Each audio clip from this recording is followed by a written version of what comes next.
Donald Trump 咧而家俾英維達去賣芯片俾我哋中國咧，我認為破窗效應係已經開始咗嘅。President Donald Trump on Monday said NVIDIA will be allowed to sell it. 你諗啊嘛，阿 Trump 佢俾得啲中低端芯片放得俾你，高端芯片都係時間問題嘅。Be collected as an import tax from Taiwan, where the chips are made. Hello， 我係 Nicholas。咁嚟講，我想講個 topic 就係關於一單國際新聞啦。Donald Trump 咧佢就允許黃仁勳咧就重新買翻啲中低端芯片俾我哋咧 H2000啦嚇。咁業界或者係海外嗰邊有班華人前輩，佢哋都有相應嘅論述啦。佢就話美國將呢個芯片產業嘅嗰個破窗效應徹底打破咗嘅。咁今日嚟講咧，唔單止係嗰啲中低端嘅芯片啦，甚至乎高端芯片都會賣翻俾我哋中國繼續賣嘅。係關於呢個議題，我簡單點評翻少少啦。我認為就冇錯嘅。你好似 NVIDIA 死啦 ，NVIDIA 英維達嘅英文係 NVIDIA 定係 NVIDIA 差唔多啦。佢發音差唔多，即係你好似黃仁勳為咗做生意嘅啫。但係 Donald Trump 我認為佢都你唔算話係救市啦，但係而家美國嘅主體經濟係差嘅，所以我理解佢點解咁做。但係如果啱先所講，你一旦賣得中低端芯片，賣低端芯片、中端芯片都好，你一打開咗呢一條路嘅話，呢條線嘅話，等於破窗效應已經形成咗。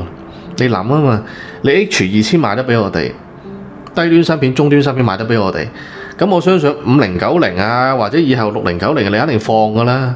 最多你就可能特供版貨中國嘅，整個5090D、5090X 或者係6090 Alpha、Ultra 咁樣啫嘛，係咪？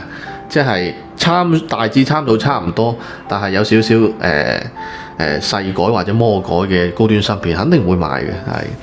所以我認為破窗效應出得嚟嘅話，就從兩個層面去分析啦。從技術層面嚟講，就係 Donald Trump 都知道，你靠技術封鎖冇用啦。我哋中國嘅國產高科技已經取得技術性突破啊！我哋中國好快會成為第三個繼荷蘭、日本之後可以獨立自主製造芯片嘅一個國家。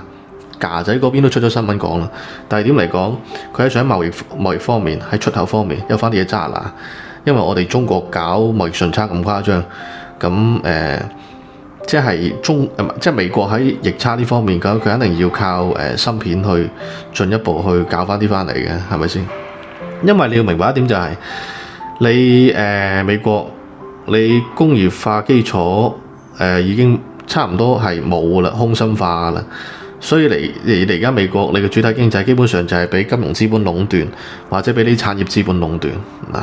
咁你產業資本就NVIDIA 啦，即係英維達啦。但係我就唔知英維達佢係算芯片產業定係金融產業，因為佢其實你睇翻英維達佢嘅嗰個市值咧太誇張嘅，好虛嘅，就好似而家美國本土 AI 嘅呢個產業咁樣。